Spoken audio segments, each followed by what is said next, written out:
Dr. Joel, welcome to Battleground Live. It's so great to have you here. I have to tell you, I have been taking Sweetamine for I think almost 2 weeks now, and as a guy that was spent a long time in the Army, 16 months in combat, jumping out of airplanes, doing all these long road marches for the last 10 years of my life, I have had very, very significant chronic pain. And I think really what it amounts to outside of my injuries is just chronic pain and wear and tear.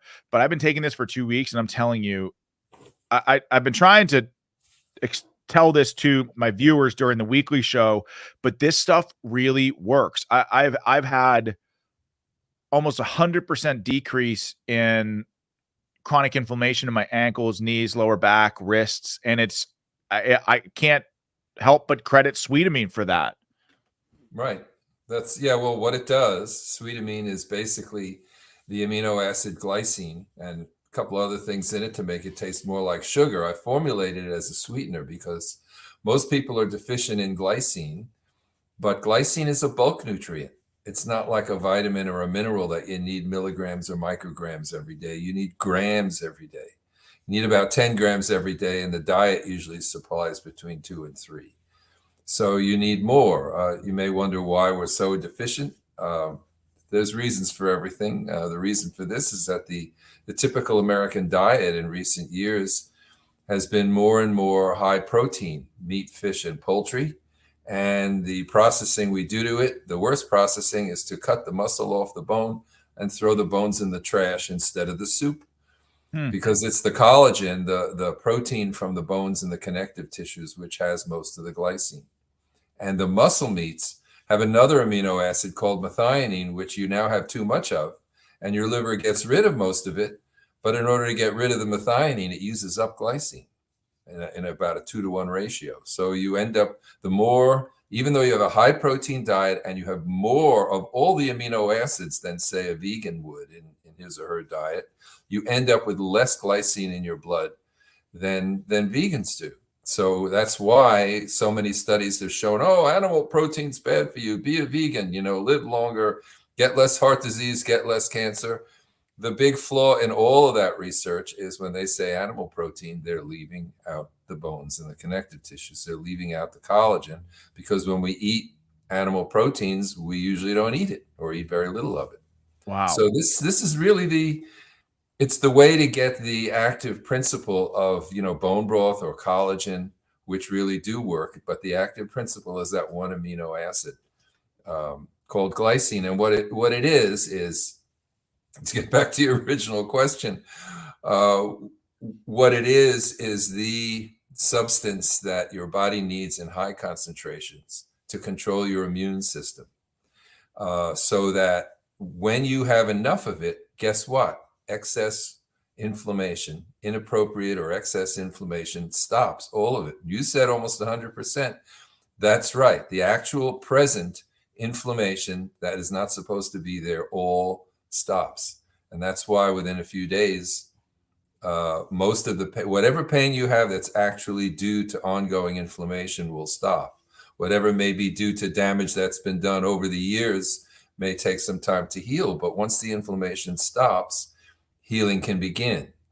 And so, you're in a much better physiological state, and what's going on in your joints that gives you pain is also going on in your arteries that doesn't give you pain till you have a heart attack some years later, or things like that. I'm telling you, the difference is profound. I feel it. And like, for example, in everyday things, because I've had serious injuries and I have less pain with them too, but I'm talking like the wear and tear stuff. And I have, from almost 6-7 years in the light infantry, ankle pain, knee pain, hip pain, wrist pain, shoulder pain that aren't necessarily from being blown up, but just from heavy wear and tear. And like I said, 100% decrease in that. And so for me, I feel it when I'm running up and down the steps, or bending over to pick something up. I don't feel pain in any of those areas. And listen, this is a no BS assessment. I'm not, this is completely real. And I've never heard of glycine. And so, and I'm a guy that, I like to think that I take my health seriously. I go to the gym, I work out, so does my wife, and we try to cultivate a climate in our household where our kids live active lifestyles too. But had I not encountered you and encountered Sweetamine, I would have never stumbled upon this. And so tell me a little bit about, your background. You're a doctor, how long you've been doing this, and the story of how you stumbled into, not maybe stumble is the wrong word, but Right. how you walked into research on glycine and its incredible effects on the human body. Right. Well, I'm very mainstream educated basic scientist. I'm a PhD doctor. I have a basic medical science degree in biochemistry, physiology, and immunology from NYU back in 1981. Very mainstream education that way, and practiced for many years. I was a bench biochemist. And but I unfortunately the state of science has deteriorated such that there are very few real scientists around. And what happened was I was researching this other amino acid, this essential amino acid called methionine, because I was working with a research foundation which had shown that when you feed rats and mice a diet that is almost deficient in methionine, they just barely have enough to live, even though they can eat as much as they want. You restrict how much is in the diet. When you do that, the rats or mice live 30 or 40% longer lifespans. Wow. And this was repeated for many years and by other research teams. And one of my jobs consulting for that foundation at the time was to figure out why. Basically I did. They didn't necessarily believe it, but this is one of the reasons why you run into this disbelief, is because it's covered by the word non-essential. If you look up glycine in any book or online, they'll tell you it's a non-essential amino acid. That's the general belief, because your liver and other cells can make it from simpler compounds. So it's not one of those 8 essential amino acids that constitute what is called high quality protein.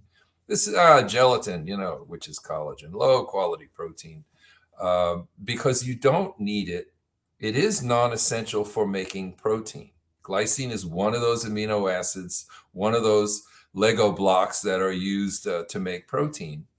But it has another function, which is much more critical in the sense that if you don't have it, it can cost you your life, not to mention all this chronic illness. Most of it is attributable, at least science now understands that most of what makes people sick and die these days is attributable to chronic inflammation.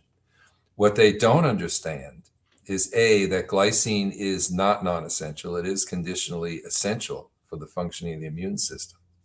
And they also don't understand inflammation itself. If you look up inflammation, it will tell you that it is the immune system's first response to infection or injury. That's a half-truth. It's a correct response to infection, but not to injury. When you get that blunt injury from, maybe hitting the wrong way when you get to the bottom of your parachute jump or whatever you're used to doing for fun and profit, the injury, you may get some inflammation, right? You sprain your ankle, and so now it gets swollen and inflamed and painful and immobilized and all of that. And that's a normal reaction, and we put ice on it. And in fact, it's not a natural reaction. It's an interesting idea when you think about why do we have to put ice on something. On a blunt injury, we put ice on it right away. Why? To stop inflammation. Well, why is your body doing exactly the wrong thing to start with? Your body's a little bit better designed than that.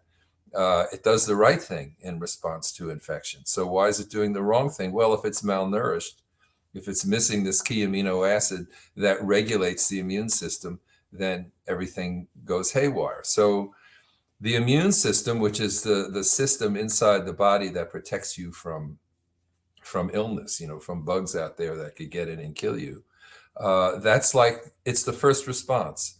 So it's just like the first response out there in society, right? So if you get into an accident on the highway, right? There's an accident on the highway, and who comes? Well, the police come, and they redirect traffic, and they call for backup, they call for ambulances, they call for tow trucks, they take accident reports, and they do all that stuff. And then when they're done, they go back to their base and traffic flow resumes as normal. Now, what's interesting is that these first responders, they're also armed. They've got loaded guns hanging out of their holsters while they're going about their business of clearing the accident scene. But they would never think of just pulling out their guns and starting to shoot up the place, because they have these two functions. There is that clean up the mess, get things back to normal function, clean up all the dead and dying tissue, dying cells and cell debris inside the body, and then let everything get back to normal. But in fact, because there's not enough glycine around, which is really the trigger lock for these first responder cells, they get to the scene of the accident, to the scene of the injury, and they start shooting up the place. So that's what everybody's body is like. That's what your body was like until you started with Sweetamine, and that's what you felt: chronic pain. It's like the cops are always out there shooting up the place, and there's no reason to do it, because the purpose of inflammation is just to combat infection. But even when you have an infection, if you don't have enough glycine, the response is an overreaction. And so you can have a non-serious infection, which can become serious and life-threatening. For example, COVID. Not supposed to say this, I suppose, but COVID is only dangerous because it provokes inflammation. That cytokine storm of COVID pneumonia, that's what killed everybody who died from COVID, only happens when you're glycine deficient. All the comorbidities that they talked about, yes, all conditions of glycine deficiency, cancer and diabetes and old age, all of these are conditions characterized by low concentrations of glycine. Glycine's too low to begin with. But when you're very old and your body makes less glycine, when you have these other conditions like diabetes, like cancer, which are really ultimate consequences of glycine deficiency, in my view, then you have actual infections causing more difficulties, even life-threatening ones, than they should. And this can be minor. For example, I had shingles in 2015. I had shingles. Now, I didn't really answer your question yet as to how long I've had Sweetamine on the market. I started selling it a little over 10 years ago. Started my company in 2010. And I had been taking as a self-experimentation regimen glycine since 2008, about 10 grams a day I was taking it. And one of the things that happened to me down the line, this was after I was selling Sweetamine in 2015, I was already selling it, taking it every day. And guess what? I got shingles. So how did I know I get shingles? Well, I had a very classic case in that I had this classic rash, unilateral lower back that looked like shingles. How did I discover it? I discovered it because I was in the shower soaping up my back, and I felt the bumps on the back of my skin with my fingers. This is supposed to be a rash that's like your skin is on fire, an unbearable rash. But it was classic in every way, except it didn't hurt. So a disease that really can be debilitating was a real minor nuisance. So another thing like that was gingivitis. I couldn't floss my teeth. Every time I tried to floss my teeth, my gums would bleed. The floss would cut my gums. It would hurt a lot. When I went to the dentist for a real cleaning, it was a bloody mess all over the place. On Sweetamine, it doesn't happen anymore. So you look at all the things that have happened since 2020, and Dr. Joel, you don't have the whole. I mean, you're a businessman, so I'm obviously appealing to both sides of the aisle is something that's critically important. But this is a free speech show. We talk about what we want and talk about the things that other people aren't talking about. And my fear, and by the way, since 2020, I've woken up to this, is that I oftentimes now question the guidance that comes from our official institutions of government, because you talked about COVID. And my fear is that, big pharma pushes things on us, I think, in many ways, and they do. Big pharma does great things too. They do lots of research into medication that can be life saving. Mhm. But also, you see with opiates, they saw a profit incentive there. They said it could treat everything. And then you end up small communities all across this country are ravaged by becoming addicted to opiates by and large, because big pharma wasn't honest with people and with doctors when they were prescribing this stuff. And the same is true of COVID. And initially we're told, well, if you get the vaccine, you're not going to get sick. Well, now you've got to get boosted every 6 months. And now it almost seems like there's boosters in perpetuity. And I ask myself all the time, are they doing this because it helps us, or are they doing this because these boosters make them money? And you look at Sweetamine, how has big pharma, and with glycine especially, you would think, as helpful as this is, and it has helped me immensely, you would think everybody would be taking this, but it's labeled non-essential. It just seems so counterintuitive. A couple things on that. I think ultimately they will, and I hope they will. You say I'm a businessman. I was a basic scientist and professor for many years. Mm-hmm. I didn't start a business till I was 60. With this, because and the reason I started a business of this was in order to get the word out about this discovery. Because let's face it, I would still be just arguing with academics and nobody would know about it. At least the thousands of people who are trying it and buying it and using it every day, they found out about it. And the more profitable the business, the more money goes into advertising and spreading the word more and more. I'm just using the business model in our capitalist society. This is the best way to get the word out. And if it's not real knowledge, the business is not going to succeed. But in terms of how I came across it, in terms of the research that was going on at the foundation I was working in, I followed the trail of breadcrumbs. And I'm so happy to hear you talk about stumbling across something and then hearing yourself. It's all done with words. Yeah. And well, so-and-so stumbled upon this discovery. And the thing is, stumbling is what happens when you're not paying attention. Yeah. Discovery is what happens when you are paying attention. So we use the term stumble upon, but we're really talking about something that we were not expecting. That's all. That's right. Unexpected. But there is a God.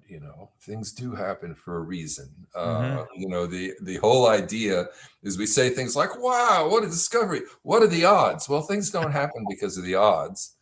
Things happen because there are reasons, there are forces acting under law, which ultimately have consequences that are very specific. And we say it's a risk. It's this risk, a 50% risk, a 10% risk, a 90% risk. That's only because we can't precisely measure all the factors that go into everything that happens. If we could measure every little variable that impacted every aspect of our body every day, we could predict everything, right? But we don't have that kind of all-knowing, all-seeing knowledge. That being said, when it comes to like the vaccines, since one of my areas of specialization is immunology, there are certain things that I knew right off the bat were not right. And one of them was the fact that you get better immunity universally, no matter what the disease is. You get better immunity from being exposed to the actual disease than from a vaccine. And they were denying that. And they were denying the benefit of having had COVID in terms of being able to be protected from it yourself and to protect others from it. The second thing that was very obvious to me is not only is this a sort of a new technology, this mRNA type of vaccine technology, and it's a little bit sketchy, a little risky. But in addition to that, the idea of using mRNA as a booster is flat out nonsensical. I mean, it's guaranteed not to work.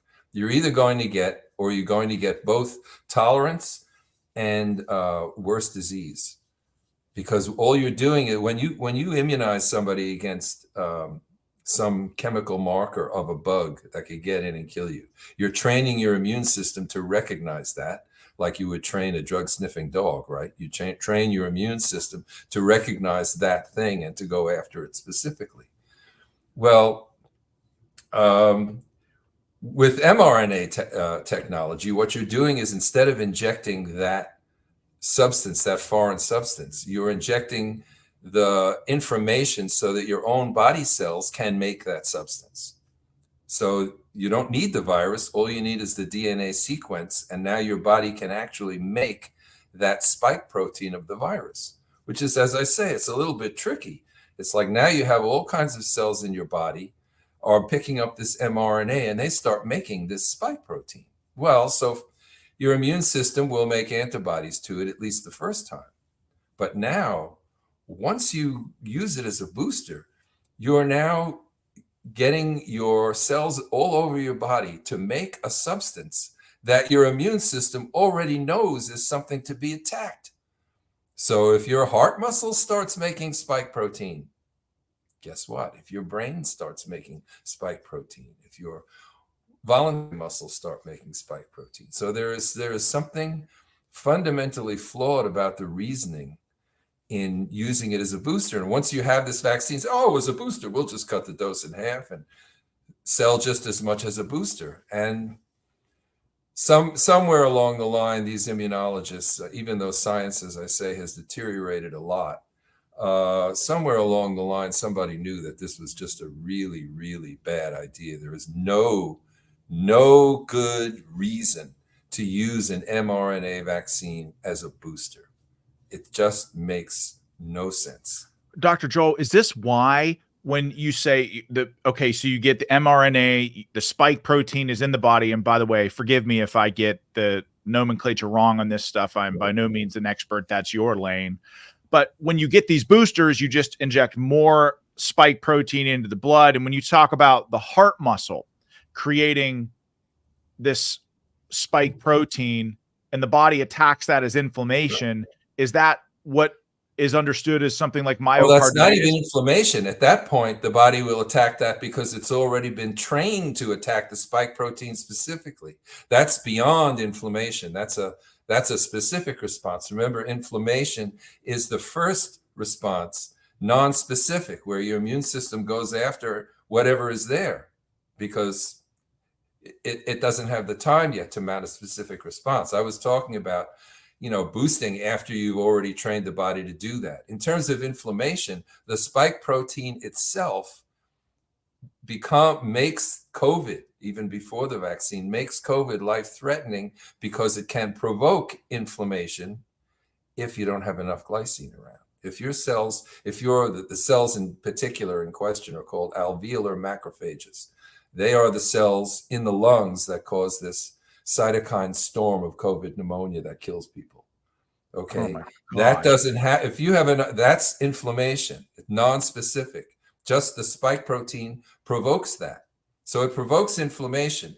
But as a booster, we're talking about a situation after your body has now been trained to go after spike protein specifically. Now you're talking about other problems down the line from just inflammation. So it just compounds the issue with, as I say, a more specific process that goes beyond inflammation. So you talked about shingles, right? You talk about autoimmune disorders. You and I spoke for about 40 minutes a couple weeks ago. And I asked you about things like rheumatoid arthritis, and you told me a story. Well, it's not going to reverse the course of those things. And I'm paraphrasing here, but you've had people who've taken sweetamine or glycine supplements who are now able to even move their fingers a little bit because the secondary inflammation associated with autoimmune. Right. So can we sort of go down the line of things okay, sure. It's like when I say secondary inflammation, remember I said that inflammation is the typically expected response to injury, even micro injury on a very small level, cellular level, let's say. When you have a specific problem, when we spoke before, we were actually talking about lupus as an autoimmune disease. That's another case where your body is down the line beyond inflammation. It's now making specific antibodies. So it's attacking parts of your own body, your own cells, and doing damage.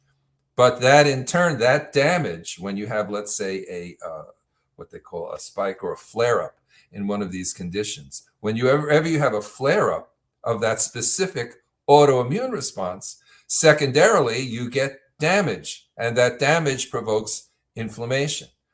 So I would say in shingles, for example, it's clear that the pain of it has to do with the secondary inflammation that is provoked by the primary infection.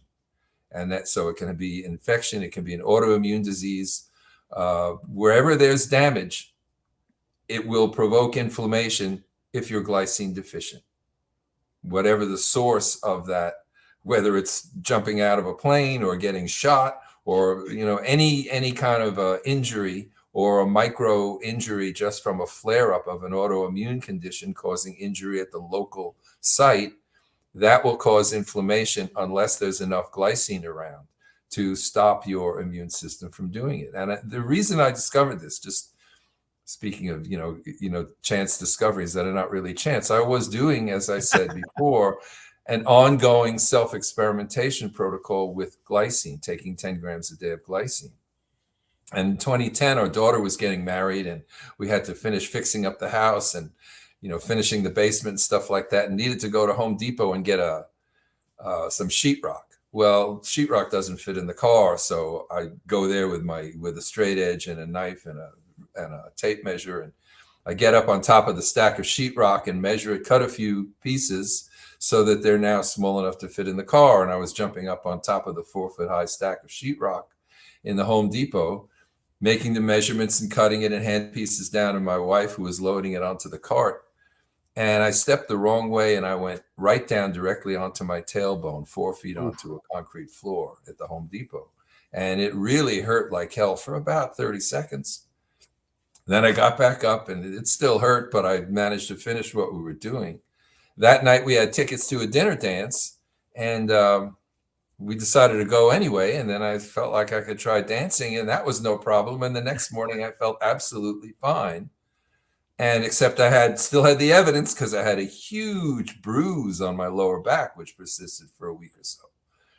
So I knew right then, here was a case of blunt injury. And then that same summer, a couple of weeks later, I had my brother-in-law had scored tickets to the new Yankee Stadium, which I had never been to. As a lifelong Yankee fan, that was very exciting for me.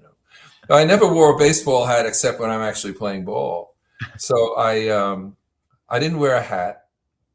I wore a short sleeve shirt and shorts, and I was all happy to go to the ball game. I didn't bring sunscreen because I wasn't going to the beach. I didn't think of it, but it was a very sunny day, not a cloud in the sky. It was around the 10th of June. Right near the solstice, new ballpark with no obstructions. And so about the 5th inning, I looked down because I started to feel a little warm in my thighs. And I looked down, and there was that, boiled lobster, red skin. I hadn't done this to myself since probably I was a teenager. And I knew, I was 100% certain that night and the next couple of days, it would be excruciatingly painful for me to do ordinary things, dressing, undressing, bathing, all of that. Well, guess what? I went in the shade, and it just started to go away, and none of that ever happened.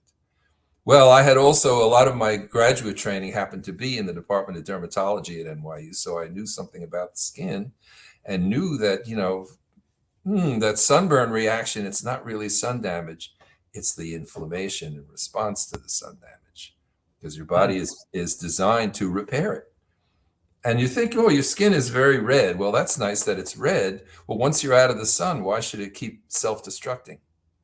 Answer, you're deficient in a key nutrient that you need to prevent that process from happening inappropriately. And that nutrient is glycine. The process is inflammation. At least science has caught up with the knowledge that it's all inflammation. And they're beginning to they're beginning to realize it. Right before we went on the air, remember I was catching up on some new research. Yes, tell us. Type 1 diabetes, type 2 diabetes is inflammation, diabetes. Alzheimer's disease, which they're now calling type 3 diabetes. Well, now even type 1 diabetes. I was reading a paper with an experimental model in mice. How they show that that the damage, they ordinarily induce type 1 diabetes with a certain poison that goes after the pancreas. And they can stop that just by supplementing the diet with glycine. So they're beginning to catch up. There are a couple of studies in humans. There was a clinical trial actually in Mexico City in 2008 where they took people with type 2 diabetes, and we know that type 2 diabetes typically happens when you get a little chubby, 10, 20, 30 pounds overweight. That's when you're more prone to diabetes. Pre-diabetes, diabetes, all of that, and the doctor will nod seriously and say, well, if you lose all that weight and you get back down to a slim weight without any extra fat, the diabetes will go away, and it will. Well, here was a study with glycine supplementation. They gave about twice as much glycine as is in a daily sweetamine supplement. So it's like 15 grams a day of glycine. Each supplement daily serving packet of sweetamine has 8 grams. So it's about twice that much. And they gave it to men and women, type 2 diabetic women in Mexico City. And within 3 months, when they measured the A1C, which is the key measure for diabetes, because that shows the long-term measure of how much sugar is in your blood, they found that the A1C had gone from an average of 8.3, which is diabetic, to 6.9, which is non-diabetic. And I have lots of customers who have similar experiences. And they didn't lose a pound. So Wow. yes, if you lose all that weight, the diabetes will go away. But if you don't lose it, but you just take enough glycine so you're no longer glycine deficient, as you would with sweetamine, that's the easy way to do it, then the diabetes will go away without without having to lose the weight. Now, again, I don't want to run into trouble with the FDA because all this, the sweetamine is not intended to treat, prevent, or diagnose any disease, but inflammation is not a disease. But the diseases all follow from having inappropriate inflammation. And that's all it does. So I'm not going to say this will cure diabetes or prevent this or prevent that. All I'm saying is it's going to stop, as you found out, it's going to stop inappropriate or excess inflammation. And everything else follows from that. All it does to me, if sweetamine works for you for any reason at all, it makes inflammation and pain go away, that just shows me and shows you that you were glycine deficient to begin with. Are we going to say, is the FDA going to say that vitamin C is a drug because it cures scurvy? Or vitamin B1 is a drug because it cures pellagra? Or vitamin D is a drug because it cures rickets? No, these are all known to be deficiency diseases. And the year will come, and hopefully in the not too distant future, when everyone will know that most of the diseases that make people sick and die these days are deficiency diseases. Will it be... but it's going to be a tough pill to swallow because there's a lot of money. And that's always going to be the case. There's a tremendous vested interest and a lot of money into pushing drugs for these things. It makes me very sad. I mean, when I watch TV and I see probably at least half of the ads, whether they're for psoriatic arthritis or for diabetes or for Crohn's disease or for eczema. Now they're telling you, I see ads now that they say you can treat your 6-month-old child for eczema with one of these fancy so-called biologic injectable drugs. And it's like, if you know that it's a deficiency disease and you cure the deficiency, then, any disease will go away. But that's just the science of it. That's becoming very obvious in science. Well, it's fascinating. And let me ask you this. So I got 2 more questions for you.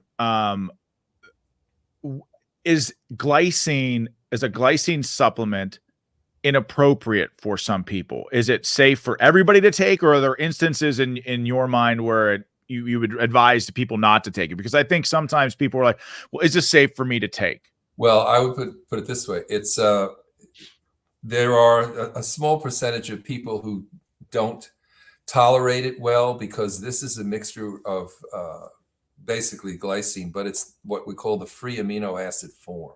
Usually you get amino acids from proteins. How do you get them from proteins? You eat the protein, your digestive system breaks up the protein into amino acids, and then they get absorbed. So that takes time. When you have it in the free form, the absorption is more rapid. So there are some people who have difficulty taking it so rapidly absorbed, so they can take it in small amounts during the day. Some people really can't stand the sweetness of it. And to these people who tell me that, I say, well, I would recommend that you get your glycine by taking a collagen supplement or a gelatin supplement. Just make sure you take enough, and just make sure you get your glycine, because everybody really needs this. Other than that, there's really a very, very, very rare metabolic condition, which is people who have so-called hyperglycemia. But this is an inborn error of metabolism. This is a genetic illness, which usually results in convulsions and death, when people are at a very young age. So this is not something you wouldn't know you had. And there's some other ideas about that have nothing to do with glycine. Again, how science could treat it with other over-the-counter supplements, but where doctors are reluctant to try it because everybody's looking over their shoulder for the FDA on one side and the malpractice lawyers on the other side. So many doctors, even though they would be more creative, more innovative in treating their patients, are really afraid to do that. They don't want to color outside the lines because everybody's, worried about ruining their career. So, Wow. all I can do is tell you what I know, what I've learned. And science is another idea you run into when I say that science is deteriorated is that people say, oh, it can't just be that one amino acid, that's too simple. Well, science is about the simple. It's not about the complicated. You don't reject a hypothesis because it's too simple. You reject a hypothesis because it's too complicated. Otherwise, we'd still be thinking that the Earth and the sun, that the planets and the sun revolved around the Earth in complex epicycles, instead of understanding the simple. No, all the planets revolve around the sun in simple elliptical orbits.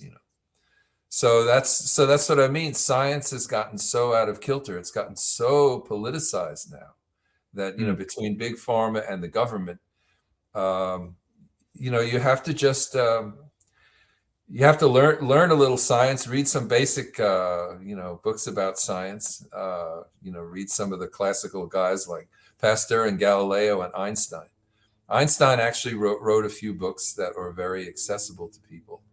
And he was maybe the last great scientist who really had a very good understanding about science, about the necessity for both science and faith to be there to give us a good understanding of the universe, of the creation, and how it worked.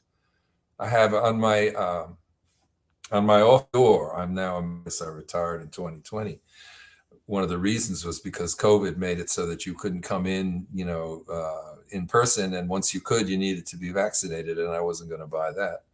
So on my office door in 2005, I found this wonderful quote from Einstein where he says, quote, "Everyone who is seriously engaged in the pursuit of science becomes convinced that the laws of nature manifest the existence of a spirit, which, in the face of which we, with our modest powers, must feel humble." He said, a spirit far greater than that of men, he actually said. And we, with our modest powers, must feel humble in the face of this spirit. So he was he's sort of my hero as a modern scientist. Wow. You can't do much better than Einstein as a modern scientist. That's powerful. That's powerful stuff. I mean, it is. Especially, people in today's day and age are looking for hope and looking for scientists who approach, science with an open mind and the ability to ask questions and know that it's a constantly evolving thing. And that's the idea that science can be settled is something that is, I think, abhorrent to the actual art itself. And so, yeah, I love having you on, Dr. Joel. I could talk to you for probably 2 hours about this. We'll definitely have you back to talk more about Sweetamine and other things. But tell us where we can find Sweetamine, and if people are interested in it, where they can get it. Okay, well, it's very easy, sweetamine.com, SWEETAMINE.com. And they'll get $5 off their first purchase if they enter a promo code Sean, SEAN, that's your name. Yes. Not a coincidence. Not a coincidence. Not a coincidence. So I'm happy to do that. And it's risk-free. I mean, we sell different sizes. You can buy our 12-day challenge sample pack for $19.95. That includes the shipping. You can buy a box, a month's supply. A lot of people like to start with a month's supply or even more. The price goes down as you buy more. But if you buy the 12-day challenge pack or a month's supply, that's sold 100% risk-free.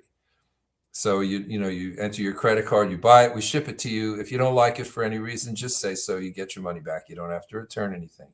If you decide you want to go whole hog and buy a 6-pack or a case of 15 boxes and you don't like it, we're going to ask you to return everything but the first box at your expense. But otherwise, if you to try it, a 12-day challenge pack or a single box is 100% risk-free. So you really have nothing to lose but your pain, and of course you can attest to that. I can. So I told you that when you said you had all this pain, I said, "Oh, great!" I said, "You're a great test." So I said, "Let me send you some, and if it doesn't make your pain go away, then just forget all about Sweetamine. We got nothing to talk about."